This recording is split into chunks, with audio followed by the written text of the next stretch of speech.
and welcome to the Fortress of Sound. I'm Carl, and in this video I want to talk about one of my favorite analog monosynths ever made, the Octave Cat from 1976. God.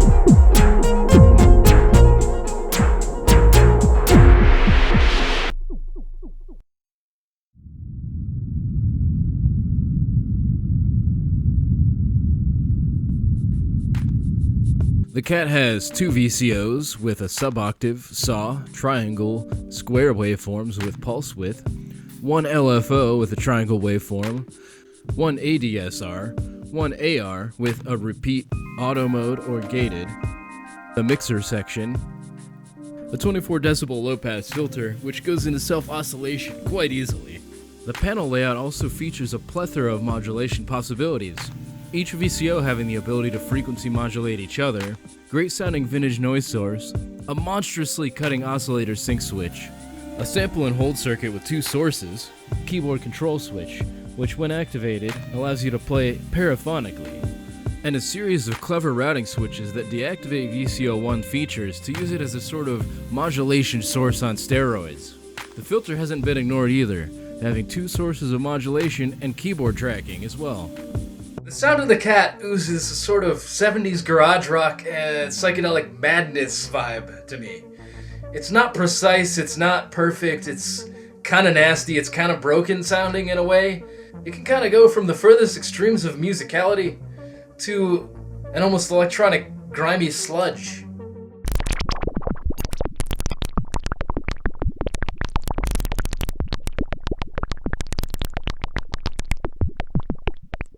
I actually had the wonderful opportunity to interview Carmine Bonanno himself for this video, and he was very gracious to tell me all about the time he created Octave, and that will be shown later on.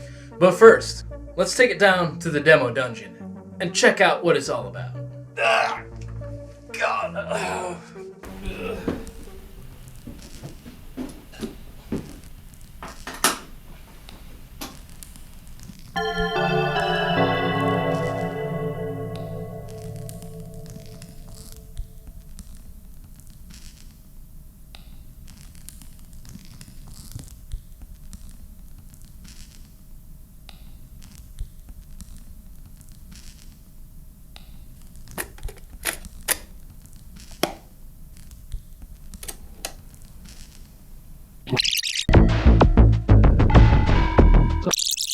The purpose of any variable synthesizer is to let you control and shape sound. Just like an artist uses his paints and brushes as tools to create a painting, a synthesizer is the musician's electronic tool for creating sound. In principle, synthesizers are really not complicated. The reason why they work is because of the simple fact of nature. All sound can be broken up into three distinct parts called pitch,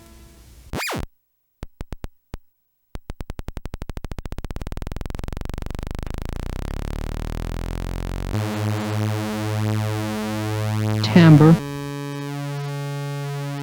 and loudness. The synthesizer lets you control these three parts electronically with devices called oscillators,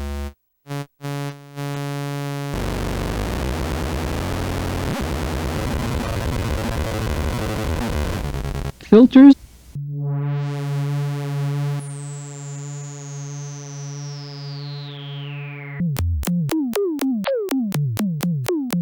and amplifiers.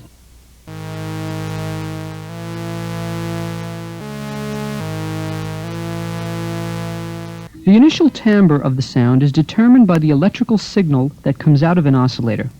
For instance, here's a sawtooth waveform, a triangle, a square, a pulse, modulated pulse, and a suboctave. By blending these waveforms in different proportions, you can combine their timbres for increased versatility. The waveform timbre can also be changed by using oscillator synchronization, or sync.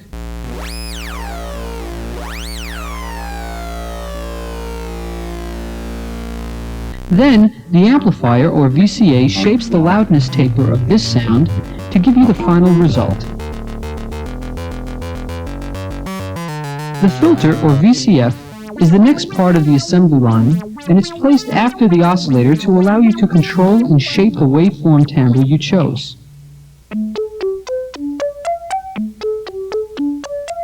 When considering a synthesizer, it's important to realize that not all of them have the versatility that cats have for connecting controllers to different parts of the VCO, VCF, VCA assembly line.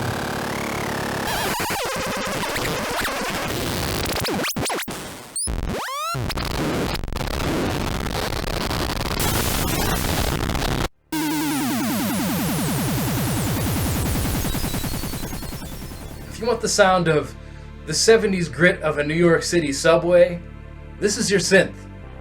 That sort of DNA translates into the sound of the cat. However, like the name would suggest, the cat is kind of untamable.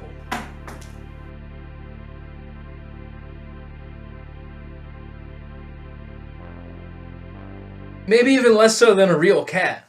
I mean, you can kind of walk a cat. You can't really walk an octave cat. Come on. Mush! Mush!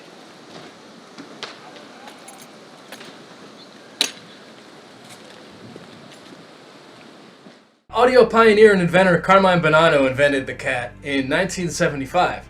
So let's dig in a little bit more and learn a little bit about the guy that created this. Well, I started a band back in 1967 when I was in junior high, and we played in Greenwich Village, and I saw this band called the Silver Apples. And this guy Simeon, it was one guy with a bunch of audio oscillators. They weren't even they were oscillators that you would use in a test bench, you know, with a big dial, and you tune it to a frequency, and then he hooked them all up to telegraph keys. The concept of him using that type of instrument was interesting to me, and what I did was I put a similar instrument together. Then I found this article in Radio Electronics about how to build a theremin, and so I built a theremin, and then I used that on stage, and that was kind of cool because you could hold it and run around the stage and move your hand up and down, and all these frequencies would come out, and people would wonder what the hell was going on. And then around 1969-70, I heard Wendy Carlo switched on Bach, and I said, "Wow, what the hell is that?" And I did some research and found out about this Moog synthesizer. So I went into Manny's Music, and little Mr. Tough Guy said, "I want to buy a Moog synthesizer," and the guy looked at me and laughed, and I said, "What's so funny?" He goes, "They're $20,000. And I said, "Oh, okay." So I decided I was going to build my own. I started college in 1970, and I majored in electrical engineering, and they had this course which was you can design your own project. So I subscribed to this newsletter called Electro Notes by this guy Bernie Hutchins, and it was all about electronic music hardware, circuitry, how it works, why it works. And I was intrigued and started building some of his circuits, and I ended up building my own modular system. So anyway, so I built that, and then at the time I was working for a company that imported electronic musical instruments from Europe, and I was friendly with the owner. And I said to the guy, "You know, this synthesizer business is really booming. We ought to make one." And he said, "What's a synthesizer?" So I brought in my modular and I showed him, and he goes, "Well, we can't build this. No one could understand it." So I said, "Yeah, but we could build one that you could use in performance, and I showed him the Odyssey and the Moog and the EML 101s, and he said, well, you could build one of these? And I said, yeah. So I made a prototype, and that was the original Cat prototype, and that was around 1974.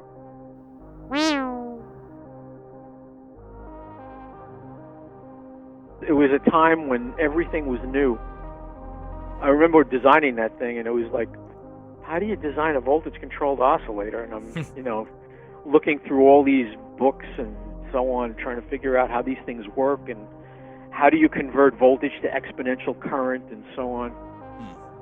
In those days, man, we had nothing. And I got to hand it to Bob Moog, because when he started in the 60s, there really was nothing. Yeah. I mean, he came up with that filter. There was no such thing as that before. The 24 that ladder dB filter? ladder filter, right. Yeah, and he made that out of discrete transistors. That was no joke.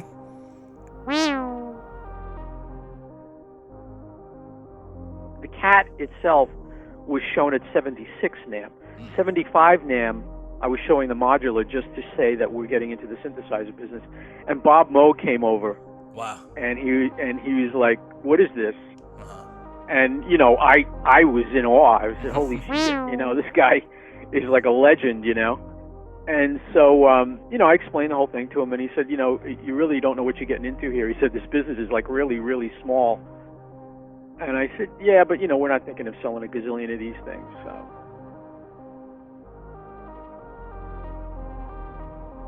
We were trying to come out with a name for the instrument, and I was a Cat lover, and we had musicians working for us, and they would talk the lingo, and I played with this Cat last week, man, and he was really diving in, and I was, hey, that's a great name for the instrument. So that's really where the name came from. After producing the Cat to much success, Carmine would continue designing new synths and accessories. He created a more limited variation of the Cat, a monosynth with one oscillator called the Kitten, an accessory called the Cat Stick, which was a deluxe CV controller with an XY joystick, additional LFOs, and a ton of jacks. And let's not forget the most coveted promotional item Octave ever released, the Cat Wall Clock Message Board Combo.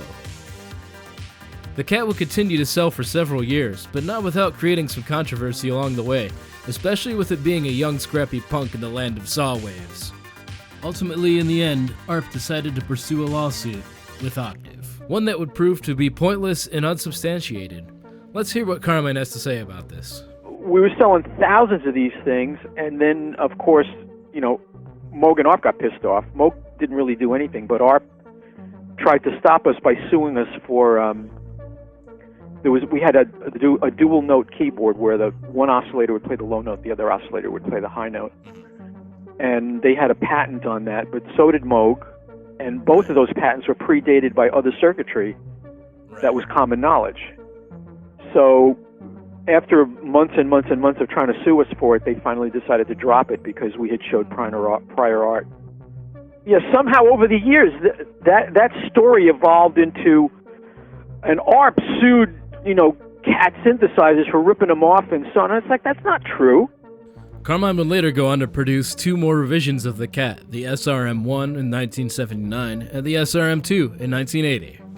Anyway, so that's how we got the Cat, and then from there I did the SRM, which was that's when the Curtis and SSM chips came out. We used those.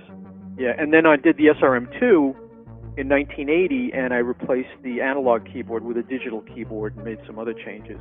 By then, no one was buying monophonic analog synths. It was over, and that's when we did the Voyager 8. In 1981, Octave Plateau designed the Voyager 8, which was extremely ahead of its time. It was a polyphonic synth with a detached keyboard and a rack format. It could do everything. It could save patches. It even had an early software editor. Unfortunately, though, not even 2 years later, the DX7 came out in 1983. The extreme popularity of this new FM sound, with zero interface but a ton of presets, was the death knell for every other analog polysynth. People just couldn't get enough of tubular bells, I guess. So the whole landscape changed when the DX7 came out, and then samplers came out. Everything just started changing so rapidly that by around 84, 85, we had just backed out and said, okay, we can't do this anymore. So we discontinued the whole synthesizer business. And in an attempt to try to save it, I came out with a MIDI guitar. Right. And we didn't have enough money to make it. So then I tried to license it to other companies, and they didn't want any part of it, and because they were using pitch to voltage, and I was using a fret scan system, which was, instantaneous.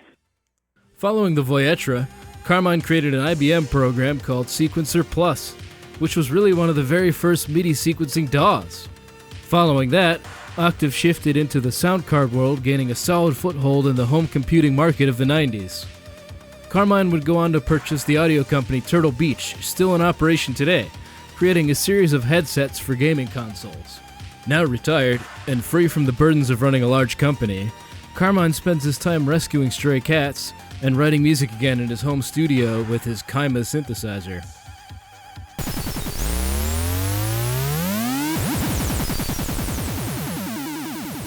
This cat can purr. Nice hunt today, Jenkins.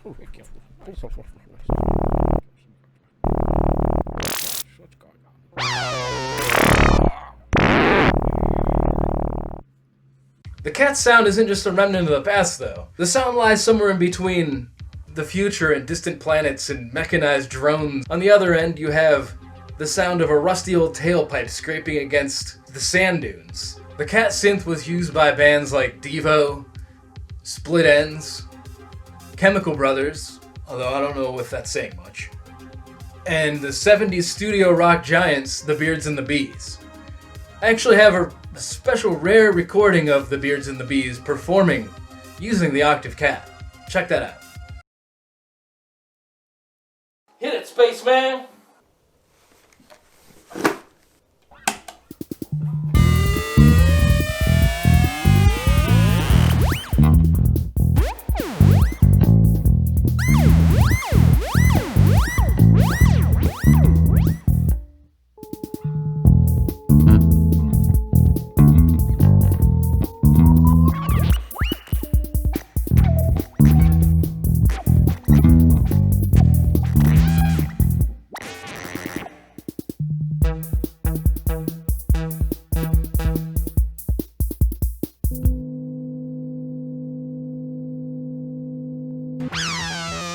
The many heaps of praise I'm giving this synth are not without merit, for sure. But it does have some quirks and some weirdness. The lack of expressive pitch bend and the complete lack of a mod wheel. Another thing to be aware of is the CV gate was implemented a bit strange on this synth. What you need is one of these, a 1/4-inch Y splitter. Most of the time the keyboard contacts are completely wrecked. Replacing the key contacts on a cat can be a long process. You can see that the assembly comes completely out of the case. It's actually pretty well designed inside. I ordered my key bushings from Syntar.com. They always come through with the goods. It was a bit fiddly getting the keys off and on.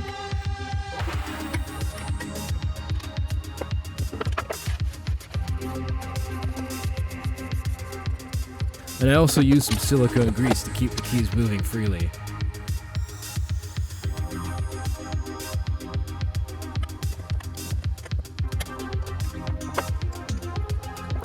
Look out for those stray springs.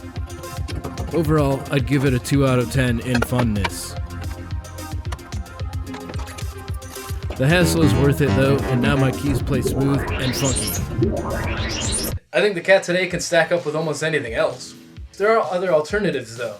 Like Behringer created the Cat clone, and you can find comparisons all over the place. But let's not forget who created and designed the original Cat, Carmine. So I only have one test for both synths, and it's a little segment I want to call Does It Tuba?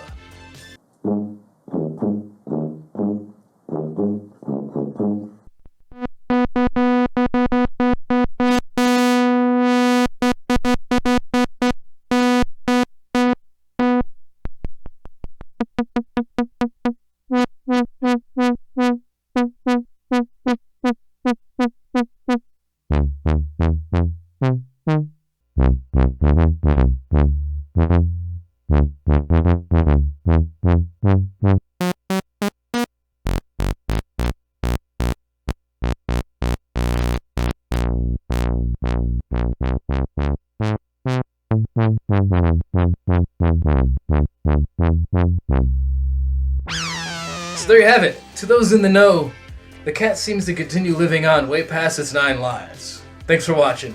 Comment down below any other synths that you think I should do a deep dive into, and we'll see if we can make that happen. I'm Carl, this is the Fortress of Sound. Thank you for visiting my tower. I gotta go fix some stuff. See ya. Coupled with the standard cat suboctaves, waveform mixers, LFO delay, LFO monitor, 2-note memory system, and the other unique cat features, chances are that your ability to create sounds won't be limited by your cat synthesizer.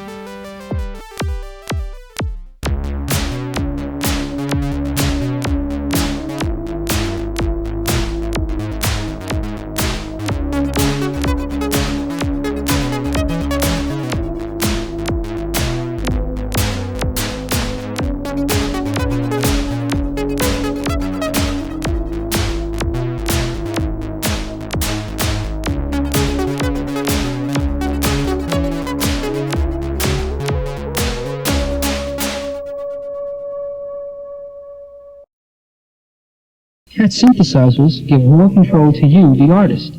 And after all, isn't that what synthesizers are all about? I love cats. You know, I'm a cat advocate. I trap feral cats and get them neutered, and I feed them too. So I'm totally enamored with cats. I love them. That's awesome.